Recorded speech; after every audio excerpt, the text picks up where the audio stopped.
Hello students, welcome to Kenny's Educare. Today in the session of Class 6 History, we will be reading and learning about part number 2. Part number 2 of lesson number 9. Traders, Kings and Pilgrims. ठीक है, इसी का continuation करेंगे because हमने traders and kings के बारे में पढ़ा. Now we will be reading from Pilgrims. अब हम Pilgrims वाला portion cover करेंगे इस chapter का. Okay? And students, in this part, we are going to read and learn about the following topics. First will be Quest of Pilgrims. That means कैसे ये pilgrims India आए, क्यों आए, what was there purpose और कौन कौन से pilgrims आए. ठीक है. Then we will read about Nalanda which was a very important centre for Buddhist learning. हम उनकी उस यूनिवर्सिटी कह लो या उस सेंटर ऑफ लर्निंग कह लो, उसके बारे में थोड़ा जानेंगे. That where it is situated, why it was build, when it was build, by whom and everything. Then we will learn the concept of bhakti, the beginning of bhakti in the Indian subcontinent. Then we will read a story of elsewhere as we do in every chapter, some important keywords, some important dates, and then we will recall the chapter with the help of some exercises. So let's get into the chapter now.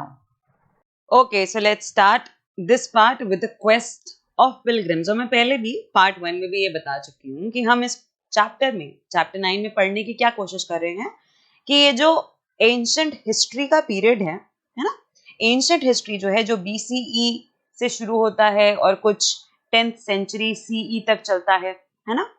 ये जो period है ancient history का, इसमें traders क्या कर रहे थे, कैसे उन्होंने अपने रूट्स निकाले, क्या क्या ट्रेड होता था और ट्रेडर्स की कौन कौन सी ऑक्यूपेशन कौन कौन सी कंट्री के रीच तक थी. दैट मीन्स इंडियन सबकॉन्टिनेंट के ट्रेडर्स मिडिल ईस्ट तक ट्रेड करते थे, साउथ एशिया तक ट्रेड करते थे. हमने ये सब पढ़ा. फिर हमने पढ़ा कि किंग्स कैसे काम करते थे इस एरा में.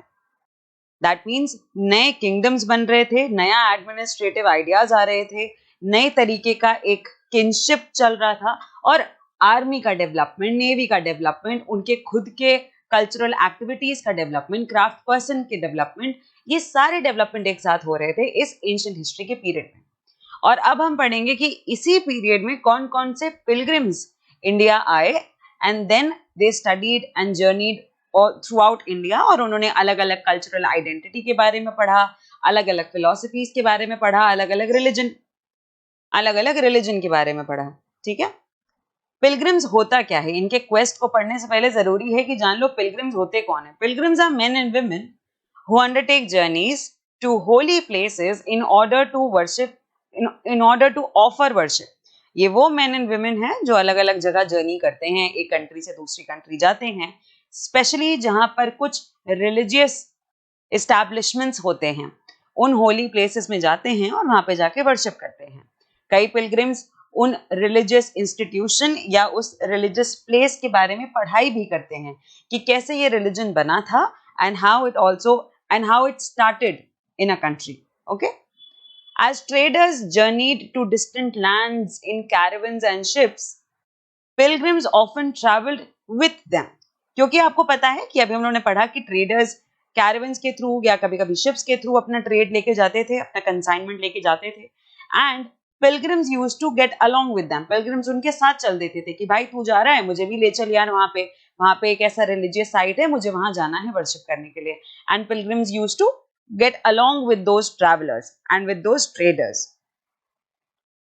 The best known of these are the Chinese Buddhist pilgrims. सबसे बेस्ट पिलग्रिम्स जो इंडिया में आए, हम उन्हें बेस्ट क्यों बोल रहे हैं? क्योंकि वो आए और सिर्फ घूम कर नहीं चले गए.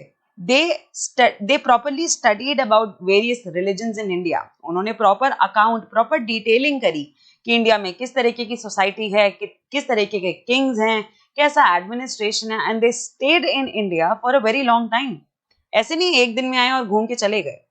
They came here, stayed for various years. यहाँ पे आके उन्होंने पढ़ाई करी अलग अलग रिलीजन के बारे में, बहुत सारे होली प्लेसेस पे गए और उन्होंने उस पूरी चीज का एक प्रॉपर अकाउंट बनाया, प्रॉपर डिटेलिंग करी. ठीक है. The best known of these are the Chinese Buddhist pilgrims, Faxian भी बोलते हैं लोग इन्हें, फाहीन, who came to the subcontinent about 1600 years ago. That means Fahin came to India or to the Indian subcontinent in nearly 399 CE. You can wholesome say कि 400 CE. That means Fahin came in 5th century CE. 5th century हो गया ना 400, क्योंकि अब 401 आएगा, 402 आएगा, 403 आएगा। और मैंने आपको बताया था कि एक सेंचुरी के अंदर उसके प्रीसीडिंग नंबर की सीरीज चलती है। अगर आपको नहीं पता तो आप एग्जाम्पल देख सकते हो। फॉर एग्जाम्पल टुडे इज 2022, हम 20 लगा रहे हैं आगे और हम बोलते हैं that we are living in 21st century. बोलते हैं कि नहीं? आगे 20 लगा हुआ है पर बोलते 21 सेंचुरी है, बिकॉज जब ये पूरी 20 की सीरीज खत्म होगी तो 21 कंप्लीट हो जाएगा। That is why we say we are living in 21st century.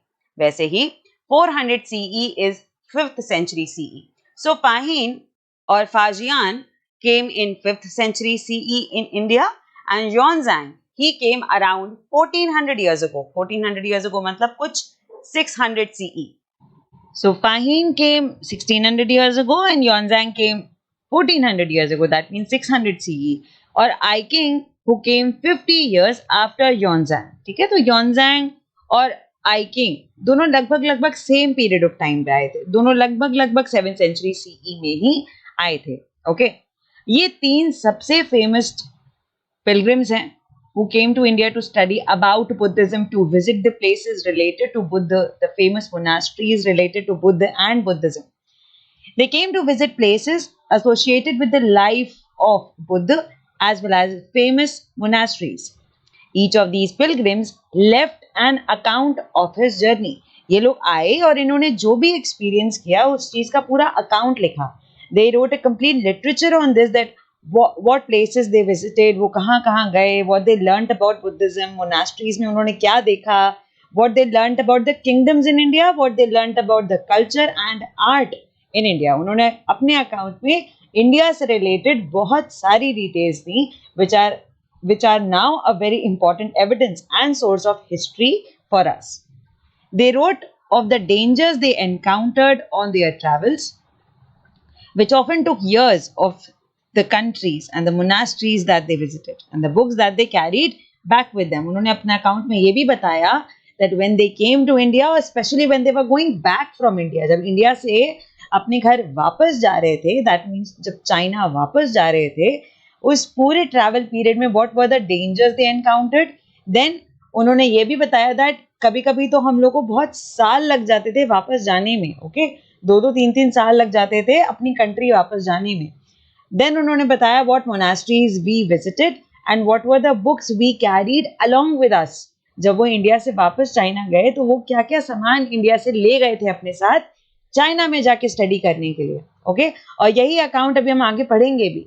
Yuanzhang, Fahin सबने अपना अपना एक अकाउंट बताया है that what were the dangers they encountered while they were going back to China. Okay, और इसमें से जो ये पिलग्रिम है Yuanzhang, the third pilgrim, जो अभी 600 CE में आए थे, मैंने आपको बताया Yuanzhang, who came around 1400 years ago, he took the land route to go back to China. ये अपने घर वापस गए land route के through the northwest and then Central Asia, carried back with him statues of the Buddha made of gold, silver and sandalwood, and over 600 manuscripts loaded on the backs of 20 horses. Yuanzhang कैसे गए? अगर ये India है,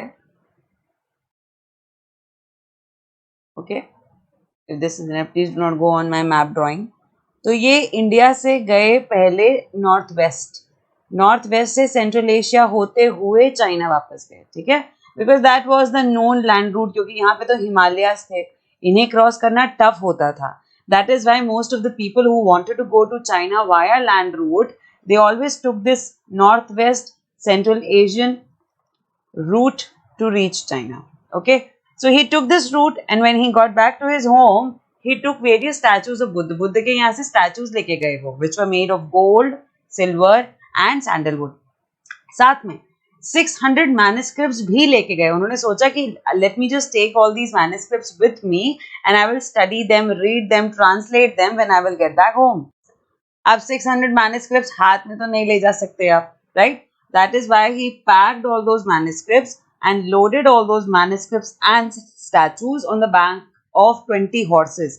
20 घोड़े अपने साथ लेके गए और 20 घोड़ों पर अपनी manuscripts और अपने statues, जो भी बुद्ध के statues वो लेके जा रहे थे, he packed all those on the back of the horses. Now a major twist came up. क्या है ट्विस्ट भैया? एक problem I that over 50 manuscripts were lost when the boat on which he was crossing the Indus capsized. Now the thing is that this is Indus. यहां तक तो ये पैदल चले गए और यहाँ पे इंडस रिवर फ्लो कर रही है. इंडस को पार करने के लिए he took a boat and when he sat on the boat was capsized. पलट गई बोट पलट गई and because of which he lost nearly 50 manuscripts. He took 600 manuscripts with him and he lost 50 because of the capsizing. He spent the rest of his life translating the remaining manuscripts from Sanskrit to Chinese. तो उनके पास जितनी अभी 550 around manuscripts बची थी, when he got back to China, उन्होंने अपनी पूरी life फिर अपनी manuscripts को translate करने में लगा दिया. Because all the manuscripts were written in Sanskrit in India and he translated all those manuscripts in Chinese language, in the Mandarin language, okay, the ancient Mandarin language. उसमें convert करने में, उसी में translation में उन्होंने अपना पूरा life अपना invest किया. Okay, so this was the story of Xuanzang. Xuanzang के साथ हम एक और traveler की story भी पढ़ेंगे, फाहियान के बारे में, फाहियान भी इंडिया आए थे and he also got back to China, but unlike Xuanzang, he did not take the land route. ये land route से नहीं गए थे. कैसे गए थे? Let's read about him. So talking about Faxian and his return to China, Faxian began his journey back home from Bengal. Xuanzang गए थे northwest होके Central Asia and then China. और ये जा रहे हैं, अगर ये ईस्टर्न कोस्ट ऑफ इंडिया है और यहाँ बंगाल है, ये बंगाल से पहले जाएंगे इंडोनेशिया, वहां से एक और शिप लेंगे और फिर वो शिप वापस इन्हें चाइना छोड़ेगी. ठीक है, ये वाला रूट लेने वाले थे. सो Faxian began his journey back home from Bengal. He boarded a ship belonging to some merchants. उन्होंने merchants को बोला कि आप मुझे प्लीज, आप चाइना जा रहे हैं ट्रेड के लिए, मुझे छोड़ दीजिएगा. ठीक है. They had barely traveled for 2 days when they were caught in a storm. And while they moved from Bengal, it was barely 2 days in the journey that they caught by a storm. The merchants began throwing their merchandise overboard so as to lighten the load and save the ship from sinking. क्या होता है बच्चों? एक second, जैसे समझ लो ये आपका boat है.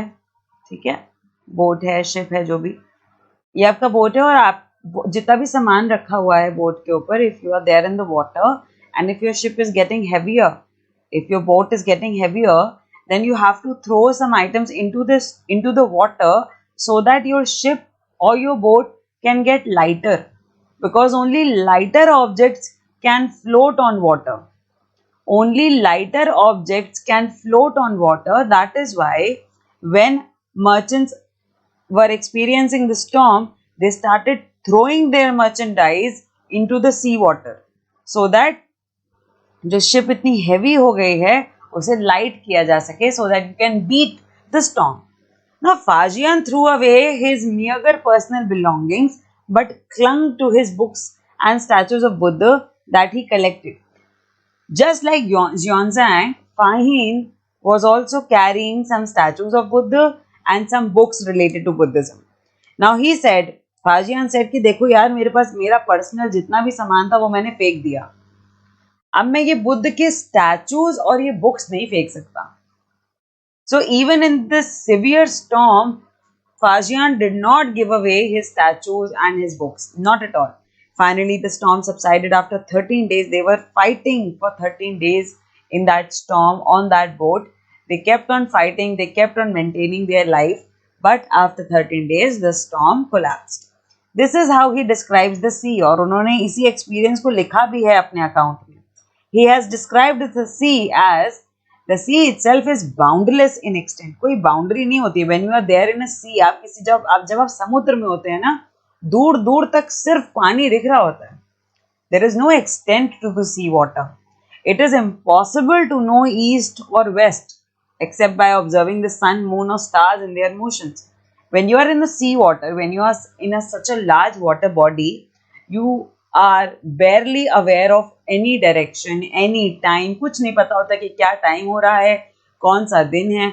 बस सन मून की हेल्प से ये पता चल जाता है कि डे एंड नाइट कहाँ हो रहा है, और सन और मून की हेल्प से ये पता चल जाता है कि ईस्ट और वेस्ट कहाँ है, because the sun rises from the east, sets in the west, and vice versa for the moon. Moon rises from the west, sets in the east, right? So with the help of sun and moon, they used to get to know the directions. Else they barely had any idea कि कौन सा दिन चल रहा है या कितना time बज रहा है, कुछ नहीं पता होता था उन्हें. When you are on sea, आपको कुछ नहीं पता होता है, okay? और उस एंशियंट हिस्ट्री के टाइम पीरियड पे when there were no techniques, no advancements, no big machineries कि आप बोट्स को बहुत अच्छे से बना पाओ, कुछ होता तो था नहीं उस टाइम पे. So you barely had your merchandise, your support system with you and your boat, and you had to fight the storms. अब तो कितनी टेक्नोलॉजिकली एडवांस्ड शिप्स आने लग गए हैं, but at that point of time in the BCE era you barely had any control, you barely had anything, sorry, in the CE era, it was a CE era, but you barely had any control and barely had any technological advancement in the ship and the sea routes. Okay, so this is how he explains that sea की अपनी कोई boundary नहीं होती, it is boundless, it is impossible to know कि waste और east कहाँ पर है, सिर्फ सन और मून की वजह से पता चल सकता है. And of course with the help of stars also you can get to know कि आप कौन से डायरेक्शन में हो. If it is dark, rainy weather, the only plan is to steer by the wind. अगर बहुत डार्क है मौसम, रेनी वेदर है, तो जहां हवा चल रही है बोट बस वहीं चलती जाएगी. बस you can take the help of the wind to move, to keep your boat moving, otherwise you will be stuck and you will be dead in the sea water. It took him more than 90 days to reach Java, that is Indonesia. वो Indonesia गए, कुछ 90 दिन लगे उन्हें Indonesia पहुंचने में. where he halted for 5 months. 5 months उन्होंने वहीं stay किया फिर, and then he boarded another merchant ship that took him to China. Okay, so it nearly took him 90 days to reach from Bengal to Java. Then वहाँ 5 महीने वो रुके और उसके बाद वहाँ से एक और शिप लेकर चाइना गए. So this was the story of two very famous pilgrims who came to India to study about Buddhism. One about Xuanzang and the other about Faxian. Both carried Buddhist statues. One carried manuscripts and the other one carried various books related to Buddhism. Okay? और इनकी वजह से इन्होंने जो manuscripts और books का translation किया ना, that really helped in the spread of Buddhism throughout the countries. पूरे वर्ल्ड में बुद्धिज्म स्प्रेड करने में इन लोग की भी बहुत हेल्प है, because they maintain a very flourished and good account about Buddhism, about India, about various kingdoms and about the society of India. तो इनकी वजह से भी हिस्टोरिकल एविडेंसेस, हिस्टोरिकल लिटरेचर बहुत फ्लरिश हुआ. Okay, now students, coming on to the very famous Nalanda university. मैंने आपको बताया था कि एक नालंदा सेंटर बनाया गया था, and we will be reading about Nalanda, जो इसी टाइम पीरियड में बनाया गया. और जब पिलग्रिम्स आए हैं तो नालंदा में ही उन्होंने अपनी स्टडी भी करी है. Okay, so reading about Nalanda university, a very unique centre of Buddhist learning. Xuanzang and other pilgrims spent time studying in Nalanda, and because they studied in Nalanda, that is why they have mentioned Nalanda in their account. And hence we know about Nalanda so much, because यहाँ पे जो pilgrims पढ़ाई करने आए उन्होंने अपने account में नालंदा को मेंशन किया और नालंदा के बारे में बताया. That is why we know about Nalanda. So Xuanzang and other pilgrims spent time studying in Nalanda, which is in Bihar, the most famous Buddhist monastery of the period. और मैंने आपको अभी जब हम लोग ने पिलग्रिम्स का इंट्रोडक्शन पढ़ा था, द क्वेस्ट ऑफ पिलग्रिम्स, उसमें ही देखा था that why pilgrims come to any nation, because they wanted to come. ये Xuanzang, I King, Fahim, ये सब क्यों आए थे India? because they wanted to learn about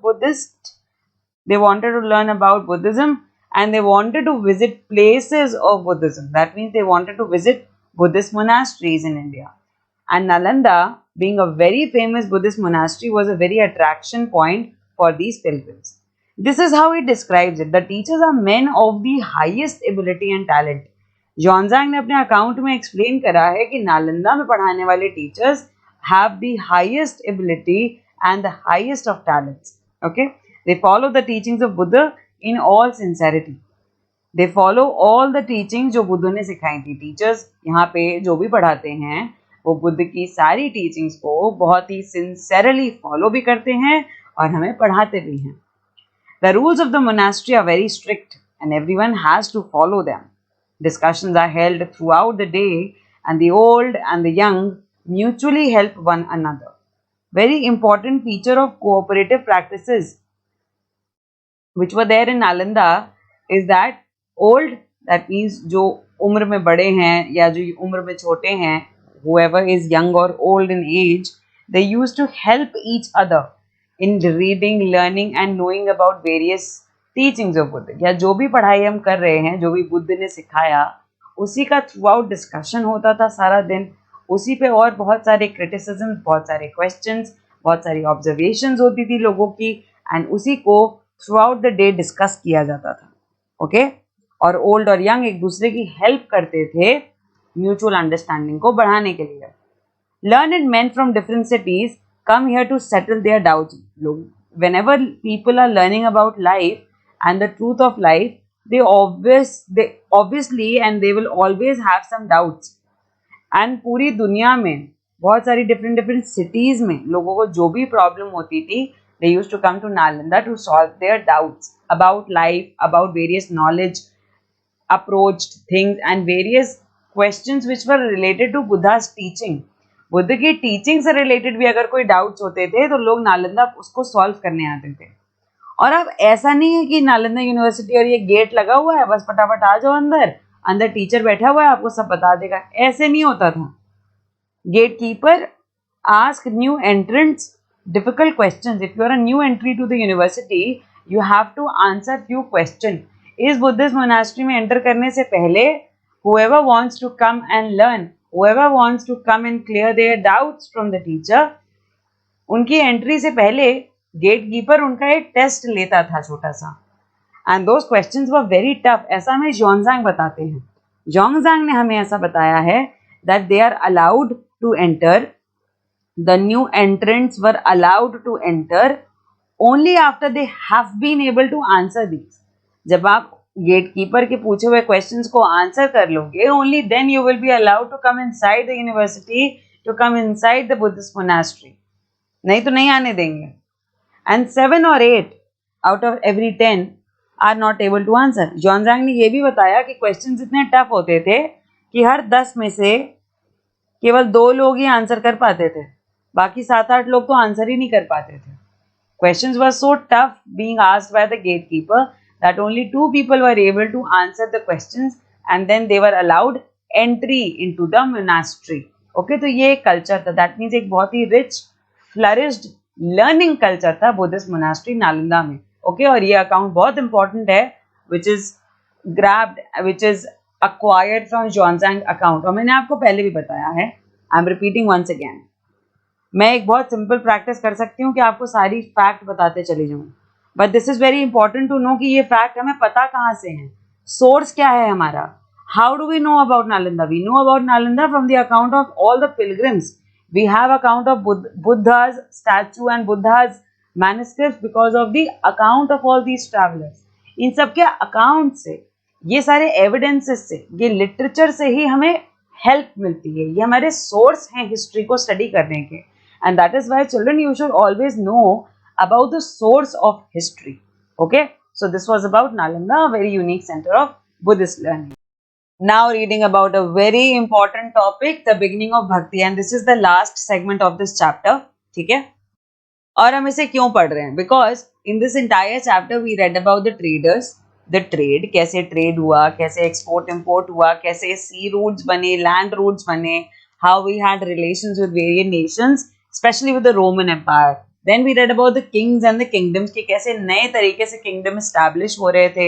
We read about few dynasties also, correct? And then we read about pilgrims. इस part में तो part 2 में हम लोग ने pilgrims के बारे में पढ़ना शुरू करा. The quest of pilgrims, that how they came to India, why they came to India, उनका क्या purpose था. And because of this pilgrim system and pilgrimage, एक बहुत important culture इंडिया में शुरू हुआ जिसका नाम था भक्ति.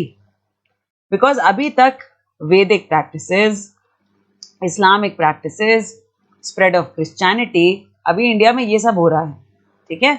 But there will come a time when you will be needing a change in the practice of worshipping the God. Society हमेशा change होती रहती है बच्चों. It is an ever evolving concept. It is an ever evolving establishment. और society में हर कुछ time period में, हर century में, हर 100 साल में, 200 साल में, कभी कभी 10-15 साल में भी there are definite changes happening in the society, and that is why in history also it is important to know कि वो कौन सा टाइम था जब सोसाइटी ने अपनी रिलीजियस प्रैक्टिसेस को बदला, रिलीजियस प्रैक्टिसेस को चेंज किया। And this is exactly that time period. ये जो 1st से 10th सेंचुरी एडी का एरा है, दिस इज एग्जैक्टली एडी और C, whatever you call it, this is exactly that time period जब religious practices के culture में भी बहुत सारे चेंजेस आएंगे। This was also the time when the worship of certain deities which became a central feature of later Hinduism gained importance। ये वही time है जब बहुत सारी deities बहुत ज़्यादा फेमस हो जाएंगी because people will be worshipping dedicatedly to these deities। These deities included Shiva, Vishnu, goddess Durga। सबसे फेमस deities कौन सी हैं इस एरा की? शिव, विष्णु एंड दुर्गा। हम फेमस क्यों बोल रहे हैं? गॉड को फेमस क्यों बोल रहे हैं? हम फेमस बस इसलिए बोल रहे हैं because it's important to know that most of the population किसकी पूजा कर रही थी। That is why we are saying कि कौन फेमस गॉड है, कौन फेमस नहीं है। ठीक है, तो the famous deities, the most important deities of this time period in history were Shiva, Vishnu and Durga. And these deities were worshipped through bhakti. भक्ति के थ्रू वर्शिप की जा रही है। ये कोई बहुत बड़े रिलीजियस सैक्रिफाइसेस, बहुत बड़े बड़े इलैबोरेट यज्ञास नहीं करे जा रहे हैं, भक्ति की जा रही है। और भक्ति अपने आप में एक आइडिया है, ये एक प्रोसेस नहीं, ये अपने आप में एक आइडिया है which became very popular at this point of time. ठीक है, bhakti is generally understood as a person's devotion to his or her chosen deity. भक्ति क्या है? आपका personal devotion towards your god. आपको जो डीटी अच्छी लगे, आपको शिव की डीटी अच्छी लगती है, विष्णु की डीटी अच्छी लगती है, दुर्गा की डीटी अच्छी लगती है। डीटी मतलब बेटा इमेज, कोई भी इमेज, उनकी मूर्ति, फोटो, कुछ भी। डीटी का मतलब ये होता है। ठीक है, तो डीटी, आपको जो भी डीटी अच्छी लगे, आपको जो भी, जिससे भी आपका कनेक्शन अच्छा बन पा रहा है, with whom you have a good connectivity, with which whatever deity you find well connected to, whatever deity you find well attracted to, you can put your complete faith and devotion towards that deity and you can worship that god। Very important feature of bhakti is anybody, whether rich or poor, anybody, whether rich or poor, belonging to the so-called high or low caste, man or woman, could follow the path of bhakti। सबसे important feature, अभी देखो पहला important feature तो ये हो गया कि ये आपका personal devotion होता है। ठीक है, second important feature भक्ति का ये है that it removed discriminatory practices। अभी तक हमने वैदिक प्रैक्टिसेस में क्या पढ़ा था? That Shudras couldn't read the Vedas, women couldn't read the Vedas. ये प्रैक्टिसेस चल रही थी अभी तक। But now with the concept and idea of bhakti, the idea with your personal devotion towards your god, if you belong to a high caste or a low caste, you can worship your god। If you are a man or a woman, you can worship your god। You can follow the path of bhakti no matter what। चाहे किसी भी cast के हो, किसी भी creed के हो, किसी भी इकोनॉमिक स्टेटस के हो, मैन वुमन हो, कोई फर्क नहीं पड़ता। Because it is all about your personal devotion, your individuality. आपकी इंडिविजुअल वर्शिप पे सब कुछ डिपेंड करता है। Individual worship towards your God. That is why this भक्ति एन आइडिया ऑफ भक्ति was a complete transformation for the society. हम क्यों बोल रहे हैं कि सोसाइटी चेंज हो गई? क्योंकि इतना ट्रांसफॉर्मेशन वाला आइडिया आया जहां पर डिस्क्रिमिनेटरी प्रैक्टिसेस को सोसाइटी से बाहर करने की कोशिश की गई कि when it comes to religion, when it comes to devotion, कोई डिस्क्रिमिनेशन नहीं होगा। जिसको जिसकी पूजा करनी है करने दो, सिंपल। ओके, इससे पहले कि मैं भक्ति के और फीचर्स बताऊं, लेट्स अंडरस्टैंड भक्ति पर्टिकुलरली। मैं अलग से एक बार आपको बताऊं कि भक्ति एक्चुअल में होता क्या है। ना भक्ति समझा रहे हैं आपको उसका ओरिजिन पता होना चाहिए कि कहाँ से ये वर्ड आ रहा है, इसका मतलब क्या है ना। तो पहले वो समझ लेते हैं। Let's understand what is this word भक्ति। अभी हम भक्ति, मूवमेंट और ये पूरा कल्चर पढ़ने जा रहे हैं, बट पहले समझते हैं कि भक्ति का मीनिंग क्या होता है। ठीक है, भक्ति comes from संस्कृत टर्म भज, दैट मीन्स टू डिवाइड और टू शेयर। एक वर्ड है संस्कृत का भज, जिसका मतलब होता है टू डिवाइड और टू शेयर, और उसी से भज से ही भक्ति बनता है। This suggest N intimate two-way relationship between the deity and the devotee। Bhakti is directed towards Bhagavat, which is often translated as God, Bhagavat, Bhagavat, but also means one who possesses and shares the bhag, literally good fortune or bliss. Okay, that means you are a one body and you share the soul, you share the good fortune and bliss. The devotee, known as the Bhakt or the Bhagavat, shares his or her chosen deity's bhag. That means the God is inside you. You share your body part with your God. That means inside you is your God and you share this body with your God. Okay. This is what bhakti means, and that is why bhakti was related to personal devotion. More emphasis was there on how you worship your own chosen God, because your God is a part of you. Okay, is a bhag of you. You are sharing your body with your God. That is why bhakti was considered as a bhag to good fortune and bliss. Okay. So after understanding the idea of bhakti and what is the meaning, what is the origin of bhakti, एक बहुत important point ये कि जो ये भक्ति का idea है ना, ये भगवत गीता में भी प्रेजेंट है. भगवत गीता क्या है? It's a sacred book of Hindus which is included in Mahabharata. Mahabharata एक एपिक है और वो एक एपिक एक वॉर के बारे में बताती है बिटवीन टू क्लैंस, राइट. एक दो फैमिली के सेक्शंस हैं जिनके बीच एक बहुत बड़ा वॉर होता है, एंड इट्स अबाउट दैट. और महाभारत के उसी एपिक में एक छोटा सा पार्ट है भगवत गीता. ठीक है, Bhagavad Gita, that means a story about god and his devotee. वो एक छोटी सी स्टोरी है which is included in Mahabharata, and that also gives a lot of strength towards the idea of bhakti. भक्ति का प्रोपोगेशन बहुत ज्यादा होता है भगवत गीता की हेल्प से, और वो क्यों मैं आपको भी एक्सप्लेन करती हूँ. और इसमें भगवत गीता में the God Krishna ask arjuna, Arjun कौन है? उनके डिवोटी हैं, उनके फ्रेंड भी हैं. ठीक है, so this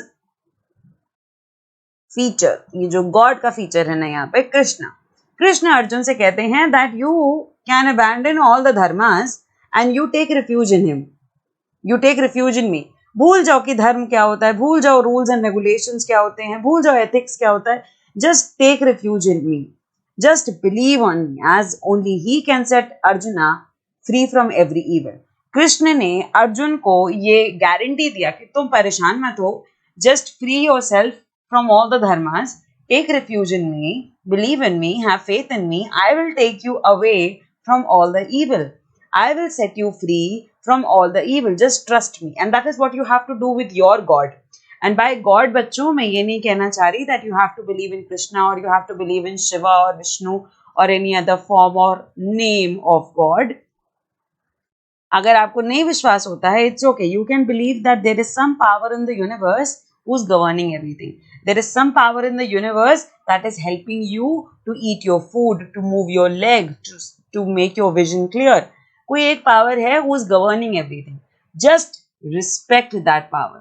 Just respect the power inside you. आपके अंदर कोई power है ना, उसकी वजह से आप उठ सकते हो, देख सकते हो, खा सकते हो, पी सकते हो, काम कर सकते हो, चल सकते हो, खेल सकते हो, बात कर सकते हो. Just respect that power and that power will set you free from all the evil. Okay, this form of worship gradually spread to different parts of the country. और यही worship का जो form है ना, कि भूल जाओ धर्म क्या होता है, भूल जाओ rules and regulations क्या कहते हैं, just believe in the name of God and then every evil will be away from you. This form of worship gradually spread to different parts of the country as well, and those who followed the system of bhakti emphasized devotion and individual worship of a god or goddess rather than the performance of elaborate sacrifices. ये एक बहुत important point है भक्ति का, भक्ति movement का, भक्ति culture का, भक्ति का जो एक रेनेसां आया, उसका ये सबसे इम्पोर्टेंट फीचर है कि जिन लोगों ने भी भक्ति पे एम्फेसिस किया ना, उन्होंने बार बार ये बोला that please focus on the devotion, focus on the devotion towards the god, focus on your individual worship towards the god. कोई एक भगवान चुनो और उसकी पूजा करो. You do not have to do elaborate sacrifices. बहुत बड़े बड़े यज्ञ, बहुत बड़े सैक्रिफाइस करने की जरूरत नहीं है. If you want to do it, you can do it, but the most important point is your personal devotion, your individual worship towards your God.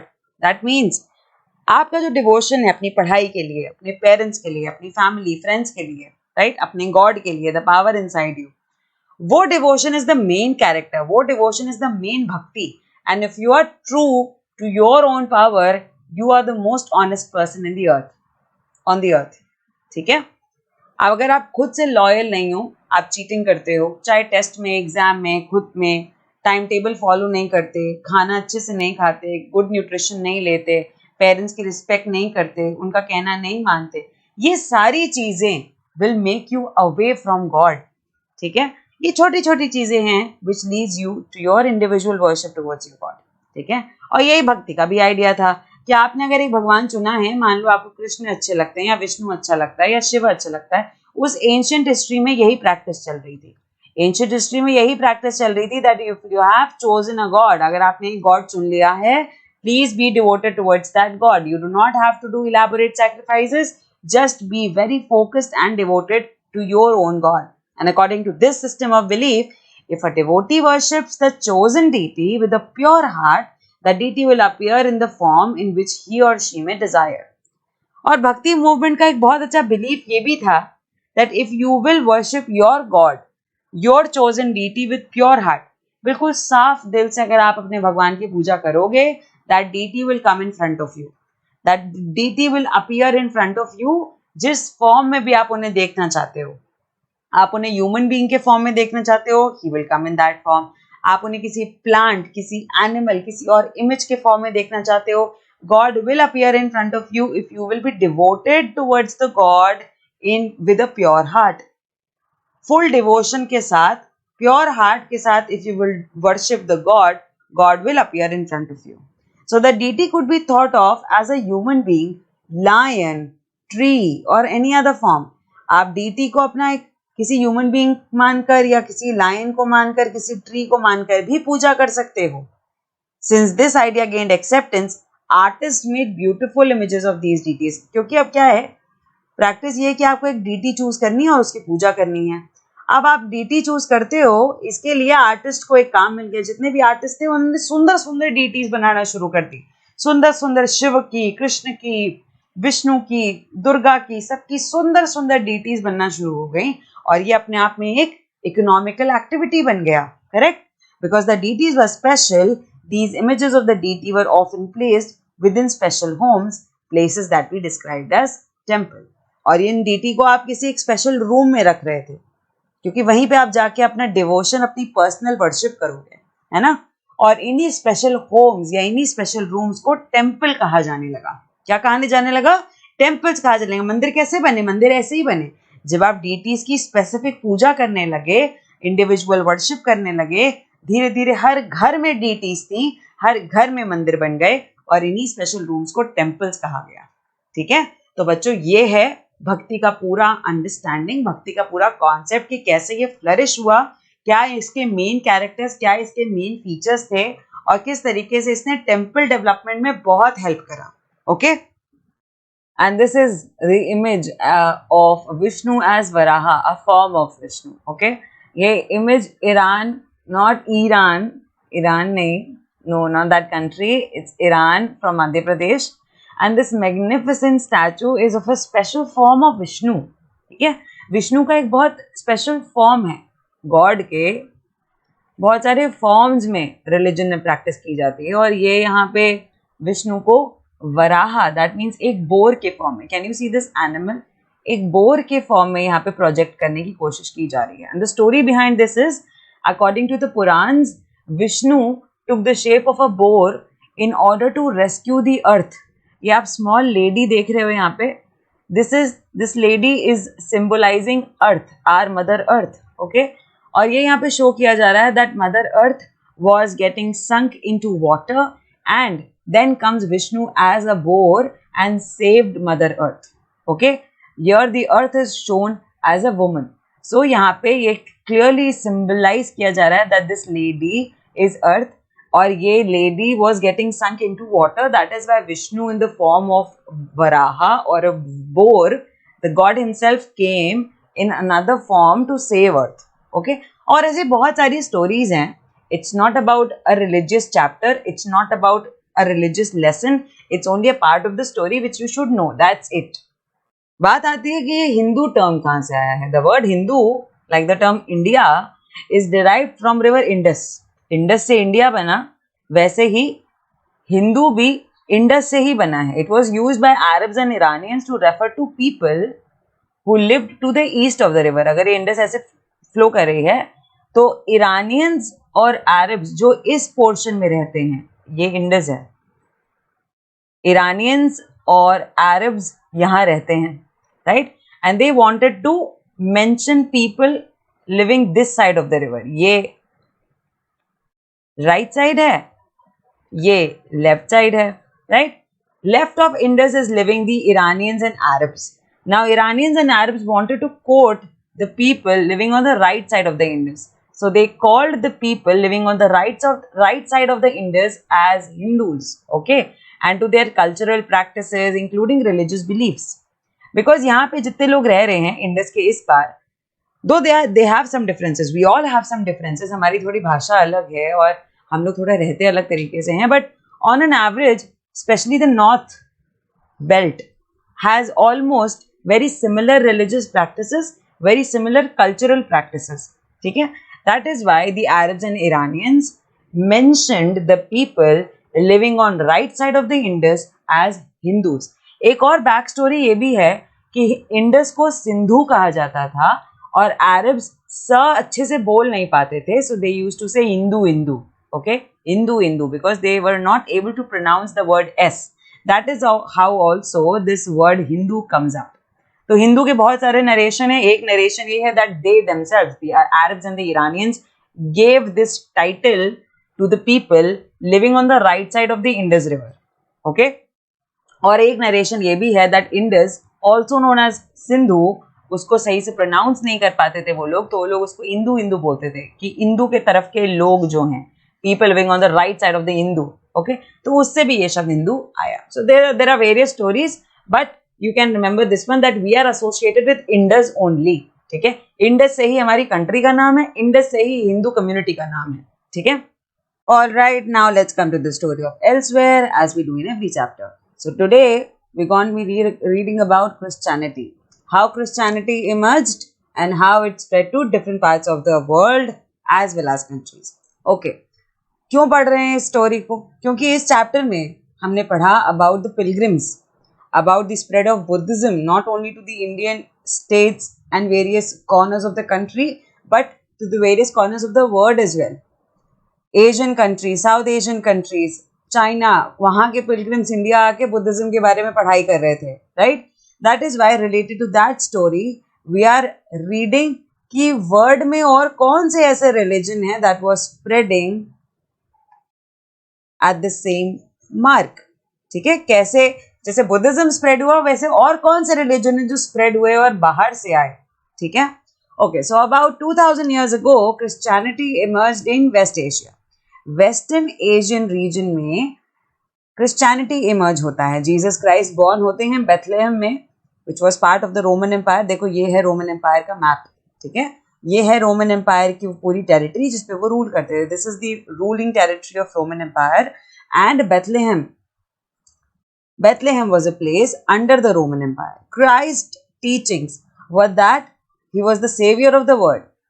He also taught people to treat others with love and trust others just as they themselves wanted to be treated. पहली बात तो Christ ने ये बोला कि देखो, I am there with you. I am the savior of this world. I can help you to pass through every negatives of life. Okay? If you will have faith in me, I will let you pass through every negatives in life. Second, just like other religion, just like the message of other religious leaders, he also taught people to treat others with love and trust. आपको दूसरों से love and trust के साथ behave करना चाहिए. Okay? You should always inculcate a nature where you have this loving tendency. You should have a trusting tendency towards others, because आप खुद भी वैसा ही चाहते हो ना, that people should love you, people should trust you. So you have to do the similar thing for others, only then you will be treated the same way. Okay? Christ's teachings appealed to ordinary people and spread through West Asia, Africa and Europe. Ordinary people से कुछ बात याद आई? बुद्ध ने भी ordinary people को appeal किया था, Jain monks ने भी ऑर्डिनरी पीपल को अपील किया था.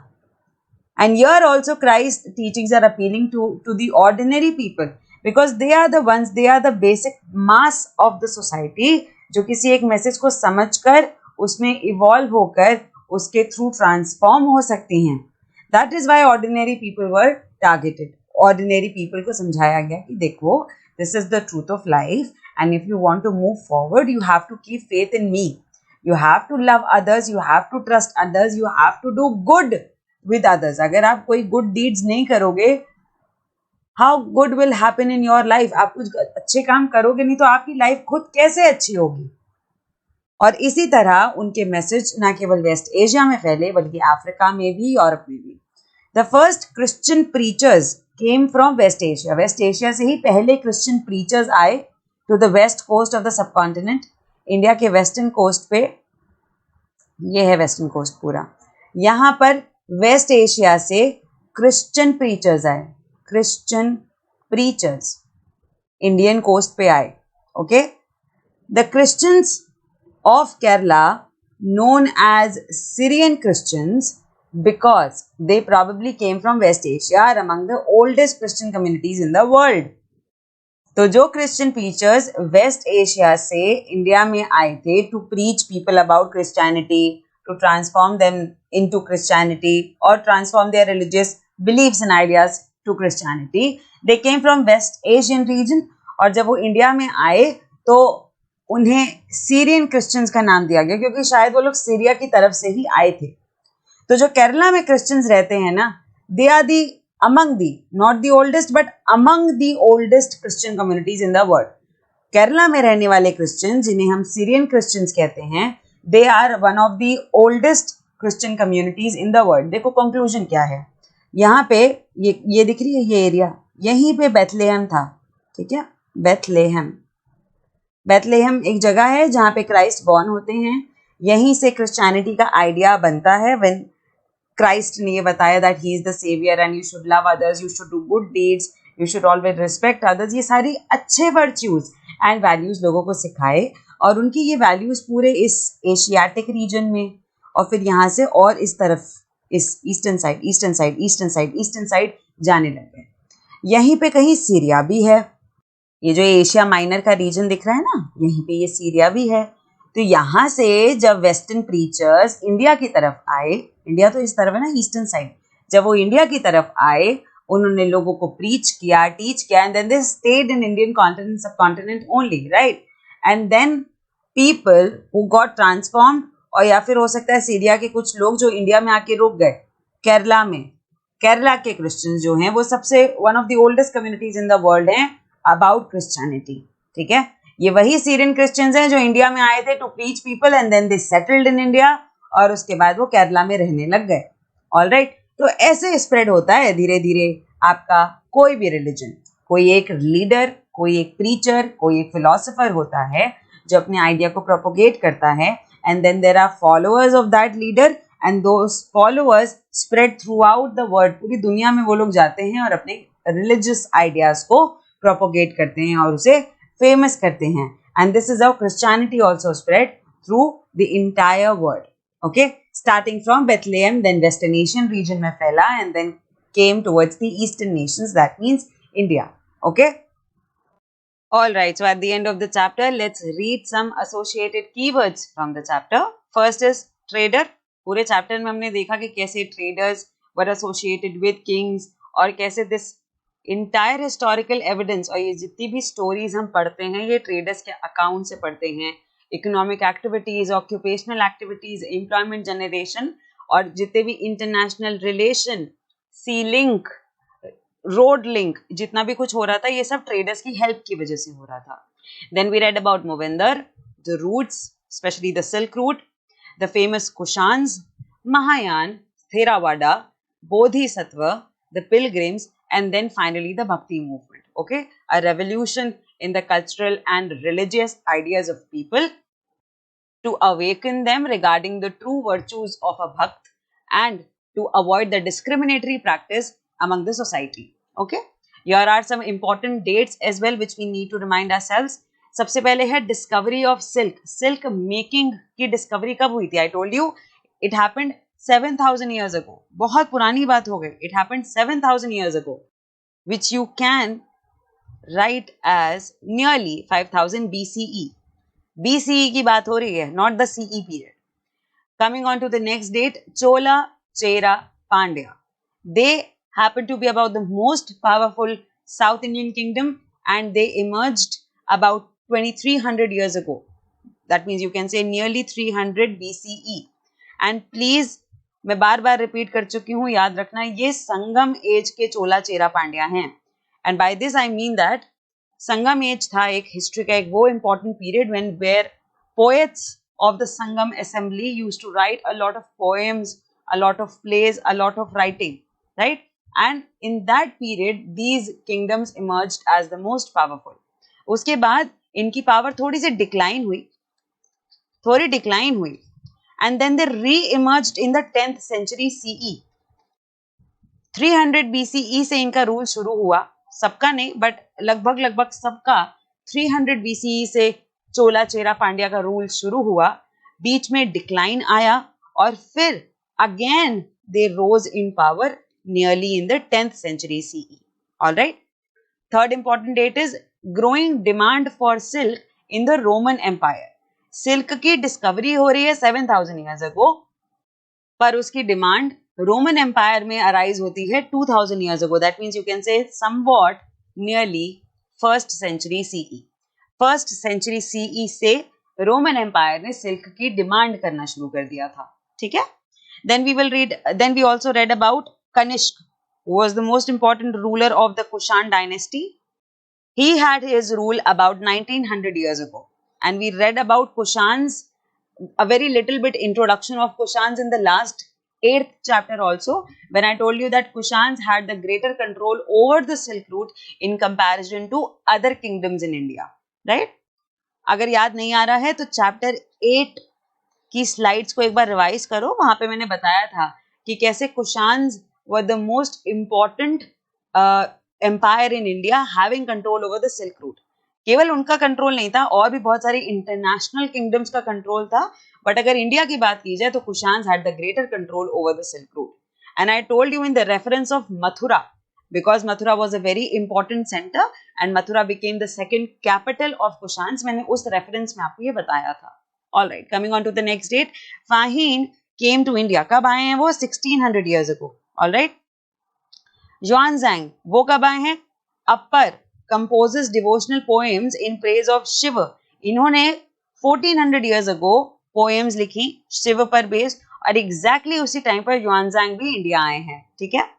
So you can say that ज़ुआनज़ैंग और अप्पार ये दोनों कंटेम्प्रेरी थे. ज़ुआनज़ैंग इंडिया में घूम रहे थे एज अ पिलग्रिम, इंडिया के बारे में जान रहे थे, उसकी हिस्ट्री के बारे में, रिलीजन के बारे में, और उसी टाइम पर अप्पार शिव पर बेस्ड डिवोशनल पोएम्स लिख रहे थे. और फाहीन आए हैं 1600 years ago. ठीक. Now let's recall the chapter with the help of some exercises, and let me tell you, इसमें जितने भी questions होंगे पार्ट 1 पार्ट 2 दोनों पर बेस्ड होंगे. तो आप चाहो तो पार्ट 1 को पहले रिवाइज कर सकते हो, then you can come up to these exercises. All right. So the first question is match the following. यहाँ पे कुछ ऑप्शंस दे रखे हैं और उनसे एसोसिएटेड क्लू दे रखे हैं. ठीक है. और आपको सही ऑप्शन को सही क्लू के साथ जोड़ना है. Simple. First is Muvendar. Muvendar याद है क्या होता है? Second is lords of the Dakshin Path. किनको बोला जाता था Lord's of Dakshin Path? Third is अश्वघोष. Fourth is Bodhisattvas and fifth is Xuanzang. Clue क्या क्या है? Mahayana Buddhism, Buddha Charit, Satavahana rulers, Chinese pilgrim, Chola Chera Pandya. एक बार थोड़ा सा सोचो, अगर नहीं याद आ रहा है जाके अपने दोनों पार्ट्स को रिवाइज करो, तब शायद याद आ जाएगा. Okay. Here's the answers. Muvendar, Chola Chera Pandya. I told you ये 3 मेजर तमिल किंग्स को मोविंदर कहा जाता था. चोल चेरा पांड्या बिकॉज यही सबसे इंपॉर्टेंट साउथ इंडियन किंगडम्स थे, यही सबसे इंपॉर्टेंट तमिल किंग्स थे जिनको एक कॉमन टाइटल मोविंदर के नाम से बुलाया जाता था. लॉर्ड्स ऑफ द दक्षिण पथ, सातवाहन रूलर्स को ही लॉर्ड्स ऑफ द दक्षिण पथ बोला जाता था. साउथ डायरेक्शन के लॉर्ड माने जाते थे सातवाहन रूलर्स. सातवाहन रूलर्स का रेनिंग पीरियड याद है किसी को? They started their rule in a 2nd century BCE, 2nd century BCE, और इनका रूल चला है 3rd century CE तक. कुछ लेट 2nd century में इन्होंने अपना रूल शुरू किया, बट BCE पीरियड में, ओके. और अर्ली 3rd century CE तक इनका रूल चला. उसके बाद दे गॉट वीकेंड और उसके बाद सातवाहन खत्म हो गए. अश्वघोष, बुद्ध चरित्र, बोधिसत्वास, ये महायान बुद्धिज्म का एक पार्ट है. Xuanzang, चाइनीज पिलग्रिम थे. Okay, simple. Question number 2, why did Kings want to control the Silk Road, or you can say wanted to control the Silk Road. क्यों Silk Road को कंट्रोल करना चाहते थे? Very simple answer. Kings wanted to control the Silk Route because they could benefit from taxes, tributes, gifts that were brought by traders and the people along the route. I told you, अगर ये एक silk route है और यहाँ पे बहुत सारी countries, cities बीच में पड़ रही हैं और यहाँ का एक कोई किंग है, ट्रेडर्स आते थे, जिस भी विलेज में रुकते थे वहां के किंग के लिए कुछ गिफ्ट, कुछ ट्रिब्यूट लेके आते थे. और इसीलिए किंग्स इन सिल्क रूट पर अपना कंट्रोल चाहते थे, because if they will have control over the cities and towns which are on the crossroad of the Silk Route, then they will be benefited with the taxes, with the tributes and with the gifts. Alright, that is why they wanted to have greater control over the Silk Route. Kushans भी इसीलिए silk route पे control चाहते थे. Number 1, वो silk को India की तरफ deviate कर सकते थे. दूसरा, जो भी ट्रेडर्स दूसरी कंट्री से आ रहे हैं उन पर वो टैक्स चार्ज कर सकते थे, कभी कभी ट्रिब्यूट्स पा सकते थे और most of the time gifts तो उन्हें मिलते ही मिलते थे. ठीक है, this was the major reason why most of the kings wanted to control the silk route. And not only in India, in fact बाकी और कंट्रीज में भी, चाहे वो चाइना के किसी किंगडम को ले लो, चाहे किसी आप मिडिल ईस्ट कंट्री के किंगडम को ले लो, सारे किंगडम के किंग्स यही चाहते थे that they should have control over the silk root so that they can earn from the traders and the people passing through that route. Okay? Question number 3, थोड़ा सा लेंदी क्वेश्चन है ये अपने आप में, बिकॉज यहाँ पे बहुत बड़ी इंफॉर्मेशन आपसे मांगी गई है, और वो ये है, what kind of evidence do historians use to find out about trade and trade routes? Trade और ट्रेड रूट्स को पढ़ने के लिए हिस्टोरियंस किस टाइप के एविडेंस यूज करते हैं? पूरा चैप्टर हमने इसी पर पढ़ा कि हिस्टोरियंस कौन कौन सी सोर्सेस को रीड एंड स्टडी कर सकते हैं प्रॉपरली, कौन कौन से एविडेंस उनके पास हैं जिसके through they got to know about the trade and the trade routes over the entire Indian subcontinent. And not only the entire subcontinent, even any route or any trade account which happened in the Middle Eastern region, उनके बारे में भी उनके बारे में भी historians को पता चला. कैसे पता चला? हमने ये सारे सोर्सेस पूरे चैप्टर में पढ़े थे. Coming on to the answer, the historians used the following evidences to find out about trade and trade routes. पहला तो आर्कियोलॉजिस्ट ने इंफॉर्मेशन कलेक्ट करी नदन ब्लैक पॉलिश्ड वेयर के बारे में. They have provided information about bowls, plates, which were found from several sites throughout the subcontinent. So you can say कि archaeologist को जो भी साइट्स से आइटम्स मिलते थे, कोई रिमेन्स मिलते थे, ये अपने आप में बहुत बड़े एविडेंस थे to know about that periodical history. They guess that traders might have been carried from the place where they were made to other places. हम ऐसा अनुमान लगाते हैं कि शायद ये जार अगर यहाँ बनता था, इस सिटी में बनता था, अगर कोई एक जार है जो इस सिटी में बनता था और अगर यही जार दूसरी सिटी में भी पाया गया है, then that means traders took those jars to sell in the other city, right? और यही होता होगा because मैंने आपको लास्ट चैप्टर में भी बताया था that अरिकामेडू वाली साइट में, जो कि एक बहुत इंपॉर्टेंट क्राफ्ट सेंटर था, अरिकामेडू इन पौंडीचेरी, भूल गए हो तो प्लीज चैप्टर 8 के पार्ट 2 पे जाओ. अरिकामेडू एक बहुत इंपॉर्टेंट क्राफ्ट सेंटर था और वहां पर हमें कुछ रोमन डिजाइन, कुछ मेडिटेरेनियन डिजाइन के जार्स मिले थे. कैसे मिले होंगे? क्योंकि शायद ट्रेडर्स मेडिटेरेनियन रीजन से इंडिया आए होंगे और वो जार्स लेके आए होंगे यहाँ पे सेल करने के लिए, या हो सकता है किंग्स को गिफ्ट या ट्रिब्यूट देने के लिए, कुछ भी हो सकता है. करेक्ट? तो हमें इन आइटम्स एंड रिमेन्स की हेल्प से भी पता चलता है कि ट्रेड कैसे और किन चीजों में होता था और ट्रेड रूट क्या क्या थे. रूट का मतलब है कौन कौन सी सिटी, कौन कौन से टाउन, कौन कौन सी कंट्री कनेक्टेड थी for the purpose of trade. Okay. Second thing, historians find evidence of trade in Sangam poems. Sangam poems या जितने भी लिटरेरी वर्क्स हैं उस पीरियड ऑफ हिस्ट्री के, उनमें भी ट्रेड की बात की गई है. Here is one example which describes the goods brought into Puhar, an important port on eastern coast. Eastern coast पे एक जगह है पुहार, और पुहार को एक्सप्लेन करते हुए संगम पोएट्स ने ये लिखा है that Swift prancing horses by sea in ships, bales of black pepper in carts, gems and gold born in Himalayas, sandalwood born in the western hills, pearls of the southern seas, corals from the eastern ocean. यहाँ पे आपको सारे सामान बताए जा रहे हैं और फिर ये बताया जा रहा है कि ये सामान आ कहाँ से रहा था, right? Horses by sea in ships, that means horse की ट्रेडिंग होती थी, क्योंकि इंडिया में हॉर्स उतने ज्यादा नहीं थे. हम लोग ने मिडिल ईस्ट कंट्रीज से हॉर्स मंगवाए थे. ठीक है, हिस्ट्री हमें ये इंफॉर्मेशन देती है कि इंडिया में उतने हॉर्स नहीं होते थे, बट हॉर्स को ट्रेड किया गया इंडिया में, उसके बाद हमारे यहाँ इतने सारे हॉर्स आए. सेकंड चीज ये देखो, ब्लैक पेपर का भी ट्रेड हो रहा है, जेम्स और गोल्ड का भी ट्रेड हो रहा है जो कि हिमालयाज में बनता था, सैंडलवुड का भी ट्रेड होता है जो वेस्टर्न हिल्स में बनता था, पर्ल्स का ट्रेड हो रहा है जो सदर्न सीज में बनते थे, कोरल्स का भी ट्रेड हो रहा है जो ईस्टर्न ओशंस में बनते थे. तो ये एक पोएम है संगम लिटरेचर की, एक एक्सर्प्ट है संगम लिटरेचर का, जिसकी हेल्प से हमें ये पता चलता है that what items were traded and what were the routes of that. Correct? The yield of the Ganga and the crops from Kaveri, foodstuffs from Sri Lanka, poetry from Myanmar, and other rare and rich imports also happened in this period of history. और ये literary works, ये जितने भी literary works होते हैं ना, ये सबसे बड़े बून है हमारे हिस्टोरियंस के लिए, बहुत बड़ा बून है हमारे लिए, क्योंकि हमें क्लियरली लिखा हुआ मिल जाता है कि उस टाइम पे क्या क्या होता था. अब आपको अगर कोई बुक दे दी जाए और उस बुक में सारी इंफॉर्मेशन लिखी हो तो आपका रिसर्च जो है वो बहुत आसान हो जाता है. करेक्ट? वैसे ही हिस्टोरियंस के लिए ये लिटरेरी वर्क्स हैं.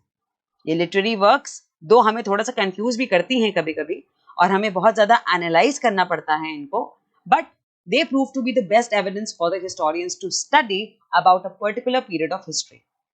Third evidence जो historians use करते हैं to know about the trade and the trade routes belonging to that period of history is using different historical sources. The historian tells us that South India was famous for gold, spices, especially pepper and precious stones. और आज भी South India is famous for its gold, for its spices, specially paper and the precious stones, क्योंकि उनका productivity और उन sources की availability south India में ज्यादा है, इसलिए प्रोडक्शन भी वहीं पे ज्यादा होता है और ट्रेड भी वहीं से ज्यादा होता है.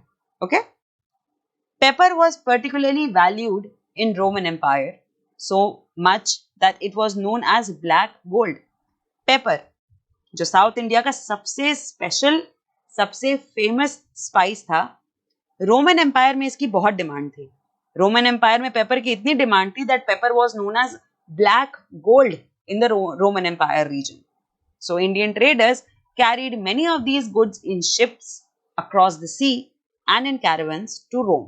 और जब इतनी डिमांड थी और इंडिया में प्रोडक्शन भी अच्छा होता था, then traders used to carry all the item and all the consignment through ships, sometimes through caravans also to Rome. फिर वो रोम लेके जाते थे. Many Roman gold coins have been found in South India. These coins are considered great proofs of trade relation between ancient India and Roman Empire. और हमें south India में Roman empire के कुछ कॉइन्स मिलते हैं, which makes the story very clear कि हम उन्हें पेपर या हो सकता है और भी बहुत सारे आइटम्स एक्सपोर्ट करते होंगे. करेक्ट? हम उन्हें सेल करते होंगे और रिटर्न में वो हमें गोल्ड कॉइन्स देते होंगे. जैसे आज होता है, आप कोई सामान खरीदते हो और पैसे दे देते हो, राइट? वैसे ही उस टाइम पे भी होता होगा. इंडिया कुछ सामान बेचती होगी और इंडिया के ट्रेडर्स को गोल्ड कॉइन्स मिल जाते होंगे. So this marks a very dependable proof कि हमारे ट्रेड रिलेशंस रोमन एम्पायर के साथ थे. करेक्ट? फोर्थ एविडेंस जो हिस्टोरियंस को हेल्प करता है स्टडी करने में about the trade and about the trade roots. Traders explored several sea routes along the coast. क्योंकि ट्रेडर्स को अलग अलग जगह ट्रेड करने जाना होता था, and that is why they explored various sea routes. कभी इस रास्ते से चले गए, कभी उस रास्ते से चले गए, ताकि उन्हें शॉर्टकट मिल जाए, वो जल्दी पहुंच सके किसी एक जगह पे. Other routes passed across the Arabian Sea and Bay of Bengal, where sailors took advantage of the monsoon winds to cross the seas more quickly. So, if they desired to reach the western coast of the subcontinent from East Africa or Arabia, they chose to sail with the southwest monsoon. अब आप यहाँ थोड़ा confuse हो रहे होगे कि ये south west monsoon क्या है, पहली बात तो, and how it is giving advantage to the traders. तो मैं आपको एक मैप की हेल्प से बताती हूँ कि कैसे मॉनसून की विंड्स सेलर्स को हेल्प करती हैं. Okay, let me explain it to you. तो समझो कैसे होता है. ये है विंड्स का डायरेक्शन. तो red are the winds coming towards India. जब मॉनसून आता है तो विंड्स इसी डायरेक्शन में इंडिया की तरफ आती हैं. विंड्स से ही रेनफॉल और ये सारी चीजें होती हैं. ठीक है, that's geography, will understand that later. ये विंड्स ऐसे जा रही हैं इंडिया की तरफ, and if someone is coming through Africa और from through Arabian region, they can take, ये यहाँ से अगर इनकी शिप आ रही है, मेरे एरो को देखो, ये अगर इनकी शिप आ रही है ऐसे, and if the wind is going towards India, they can take help of this wind, और उनकी बोट आसानी से इंडिया की तरफ चली जाएगी. Okay, for example if they want to go towards this Bengal Burma region, अगर बंगाल बर्मा रीजन जाना है तो यहां से आए अपनी शिप लेके, और इस विंड की हेल्प से you can sail easily. Storms को अवॉइड करते हुए you can sail with the help of wind along with the direction of the wind. Same thing if you want to go back, अगर वापस जाना है you can take help from these returning winds. Monsoon winds आती हैं और monsoon winds वापस भी जाती हैं. ठीक है, so वो जब अब इंडिया की तरफ आ रही हैं, you can take help from it and you can sail to India, towards India, and if you want to go back to your country, you can take help from the returning winds. Winds आती हैं जून जुलाई के time पे और वापस जाती हैं नवंबर दिसंबर के time पे. ठीक है, तो अगर आपको जून जुलाई में इंडिया में आना है ट्रेड करने के लिए, which sailors used to do at that point of time, they always took help of the coming monsoon winds. और जब उन्हें वापस जाना होता था जनवरी दिसंबर के टाइम पीरियड में, they took help from the returning winds to go back to their countries. Okay, ऐसे होता है विंड्स की हेल्प से अपनी बोट को सेल कर पाना. So this is how the traders and the sellers used to take advantage of the monsoon winds. और इसीलिए अगर उन्हें इंडिया आना होता था या इंडियन कोस्ट पे आना होता था, तो वो कोशिश करते थे कि वो उस टाइम पे आए जब मॉनसून विंड्स शुरू होती हैं. ठीक है, so they used to wait for all year long कि कब ये जून का महीना आएगा and monsoon winds will come up on the Arabian Sea and Bay of Bengal, and then they will come to India, because that will help them very easily to reach on the western or eastern coast of India. Especially अगर वो Africa या Arabia के reason से या root से आ रहे हैं, तब तो उनके लिए और आसान हो जाता था. All right? Question number 4. What were the main features of भक्ति? हमने भक्ति के बारे में पढ़ा था और मैंने आपको वहीं पर फीचर्स काउंट कराने की कोशिश करी थी. Now you have to accumulate all those points and put it in your answer. Okay? Bhakti is generally understood as a person's devotion to his or her chosen deity. भक्ति क्या है? आपका personal devotion towards your own chosen deity. Second, idea of bhakti is present in the Bhagavad Gita, which is a sacred book of Hindus. In the Bhagavad Gita, which is included in Mahabharata, Krishna, the god, asked Arjun, his devotee and friend, to abandon all dharmas and take refuge in him, as only he can set Arjun free from evil. Those who followed the system of bhakti emphasized devotion. क्या emphasis दिया? Devotion को emphasis दिया कि आप अपना devotion अपने God के प्रति ज़्यादा बढ़ाइए. Your individual worship is the main component which counts in bhakti. Okay, those who followed the system of bhakti emphasized devotion and individual worship of a single god or goddess rather than performance of elaborate sacrifices. Your personal devotion, your personal belief, your personal concentration on your chosen god should be more. Aapki individual worship has to be the purest than doing all elaborate sacrifices. Okay, those are secondary. आपको sacrifices करने हैं, करिए, but that is a very secondary factor. If you are focused, if you have complete devotion towards your God, that's enough for bhakti. Deities who were worshipped through bhakti included Shiva, Vishnu, and goddess such as Durga. This form of worship became an important feature of Hinduism. Okay, So these were the few quite elaborative features of bhakti. Coming on to question number 5, discuss the reasons why the Chinese pilgrims came to India. Very simple question. क्यों आए होंगे India वो लोग? पहली बात तो आपको नाम बताने होंगे. The Chinese pilgrims Fahim, Xuanzang, I King came to India to visit places associated with the life and teachings of Buddha. Because Buddhism का concept was spreading throughout world. पूरी दुनिया में इस Buddhism का concept, the ideology was spreading, and that is why all these pilgrims who were interested in the idea and concept of Buddha wanted to come to India and visit all those places जहाँ पे भी बुद्धा ने अपनी life बिताई, जहाँ पे भी बुद्धा ने teachings दी. ठीक है? They also wanted to visit the famous monasteries related to Buddhism. They had interest in Buddhist religious books also, and they carried some of the books back with them. हम लोगों ने तो ये भी देखा था कि कैसे फाहीन कुछ बुक्स ले गए थे यहाँ से, right? So they came only for the ideology of Buddha. They came to visit the places which were related to the concept of Buddhism. Question number 6. Why do you think ordinary people were attracted to bhakti? ये बहुत important question है बच्चों, और बहुत ही basic भी है. आसान question है बट इंपॉर्टेंट क्वेश्चन है. क्यों एक ऑर्डिनरी इंसान भक्ति के आइडिया से अट्रैक्ट हो रहा था? बिकॉज अब तक जब तक ये भक्ति मूवमेंट, ये 10th सेंचुरी से 13th सेंचुरी का जो एरा है, अब तक लोगों के पास अपना रिलीजन है, इस्लाम भी स्प्रेड हो रहा है धीरे धीरे.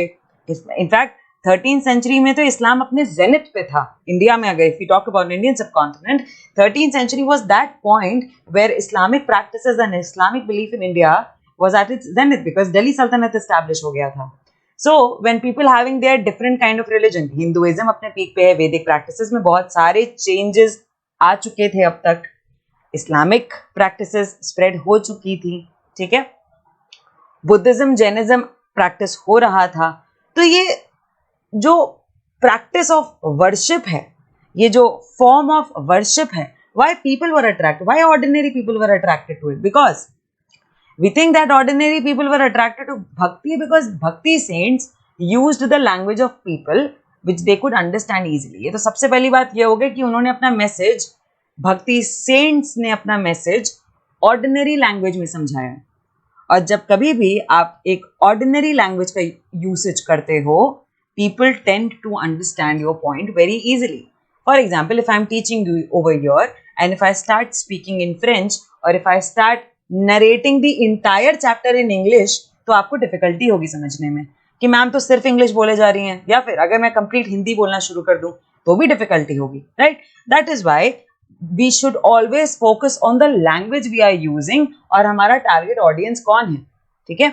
जब आप ऑर्डिनरी लोगों को समझाना चाहते हो, जो बड़े बड़े कासल्स में नहीं रहते, ज्यादा लर्नड नहीं है, उन्हें संस्कृत नहीं आती होगी, या उन्हें और भी कोई इंटरनेशनली अक्लेम्ड लैंग्वेज नहीं आती होगी, then you have to take a very good care that what is the language of ordinary people, and you should try to teach them in their language only.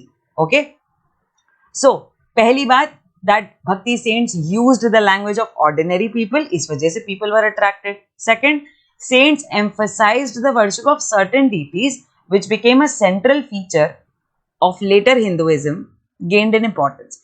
कुछ main deities पे ही focus किया गया. ठीक है? Shiv, Vishnu and Durga, ये सबसे ज्यादा famous थे, ये डीटीज पे सबसे ज्यादा फोकस किया गया, क्योंकि बहुत सारे लोग इन्हीं डीटीज को सबसे ज्यादा जानते थे और इन्हीं से सबसे ज्यादा क्लोजली कनेक्टेड थे. इस फॉर्म ऑफ गॉड से, फॉर्म ऑफ गॉड, इस फॉर्म ऑफ गॉड से क्लोजली कनेक्टेड थे, इसलिए सर्टेन डीटीज पे फोकस किया गया which actually attracted a lot of people.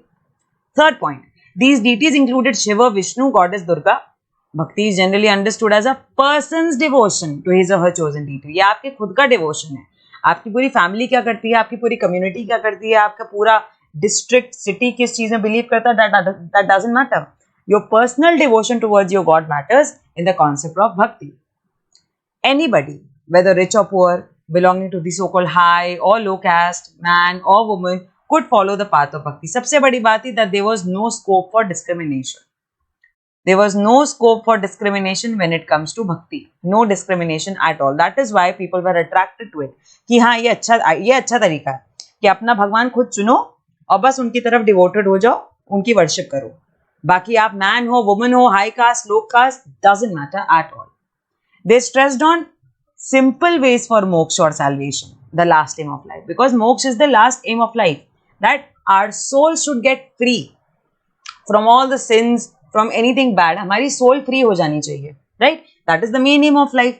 And इसी के लिए बहुत ही सिंपल तरीका बताया गया. ये नहीं बताया गया कि आपको इसको सैक्रिफाइस करना है, उसको सैक्रिफाइस करना है, ये वाला यज्ञ करना है, या यहाँ जाना पड़ेगा आपको, या वहां जाना पड़ेगा. Nothing like that. Very simple ways. Just be devoted towards your God, you will attain मोक्ष इन लाइफ. तो ये सिंपल तरीके, डिस्क्रिमिनेशन हटाने वाले तरीके, all these things attracted the ordinary people towards the idea of bhakti. Okay, I hope कोई problem नहीं है इस question में, ठीक है? क्योंकि because with this we have come to the end of our chapter. Thank you students. Revise well. Happy learning. We'll see you in the next one.